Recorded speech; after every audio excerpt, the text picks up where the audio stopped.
राधे राधे, कशा आहात सगळे? संध्याकाळचे कामं वगैरे आवरून घेतले होते आणि मला जायचं होतं बाहेर. आता तुम्ही म्हणा रविवार असला की बाहेर म्हणजे कुठं फिरायला वगैरे किंवा पाणीपुरी खायला जायचं असणार असं अजिबात नाही. आयुष्यातला प्रत्येक वेळा स्वतःसाठी आणि घरासाठी तर आपण देतच असतो. पण जेव्हा या वेळातला वेळ काढून इतरांसाठी काहीतरी करतो, ते सुख शब्दामध्येही व्यक्त करता येत नाही. माणसाने प्रत्येक आयुष्यामध्ये आल्यानंतर स्वतःसाठी जगता जगता जगता इतरांसाठीही जगायला पाहिजे, हे खरंच इथं आल्यानंतर मला समजलं. आता तुम्ही म्हणसाल हे काय आहे? प्रत्येक रविवारी जिव्हाळा मित्र मंडळातर्फे GMC अकोला इथं जेवणाचं वाटप केलं जातं. तसं प्रत्येक रविवारी प्रत्येक म्हणजे सगळे मित्र येतात आणि जेवणाची डब्बा म्हणजे जेवण वगैरे रेडी घेऊन इथं आल्यानंतर सगळ्यांना वाटप करून देतात. सगळे इथं आल्यानंतर रविवारी 6 वाजता आतुरतेनं वाट बघतात, की आज संध्याकाळच्या जेवणाची सोय होते.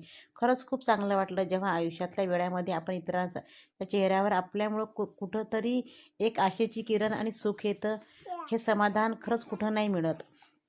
श्रीचरणी एवढीच प्रार्थना आहे की जिव्हाळा मित्रमंडळाला असंच भरभरून यश मिळो आणि त्यांच्या कार्याला याच्यापेक्षाही अजून चांगलं कार्य करण्याची श्रीने ताकद देवो. खूप चांगलं वाटलं आणि खरं आयुष्य आणि जीवन म्हणजे काही इथं आल्यानंतर समजलं.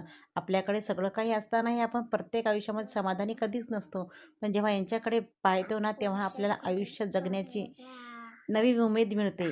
सगळ्यांना जेवण वाटप वगैरे केलं. आम्ही दोघी मैत्रिणी होतो आलेल्या. प्रत्येक दिवशी आमचा काही योग नाही मिळत, कारण की सगळे जेंट्स मंडळी येतात आणि जेवणाचं वाटप करतात. आज यांनी मलाही सोबत आणलं होतं. आम्ही दोघींनी जेवण वाटप केलं आणि सगळ्यांना जेवण वगैरे दिले, की थोड्याशा गप्पा गोष्टी केल्या. खूप चांगलं वाटलं. म्हणजे वेगळे अनुभव, वेगळी फिलिंग आली. श्री श्रीला एवढंच म्हणते, की देवा सगळ्यांना सुखात ठेव, सगळ्यांच्या इच्छा अपेक्षा पूर्ण होऊ दे आणि आमच्या जिव्हाळा मित्रमंडळाला असंच भरभरून यश दे. तुझी कृपादृष्टी त्यांच्यावर राहू दे. असा होता ब्लॉग. नक्की सबस्क्राईब करा. Tata bye.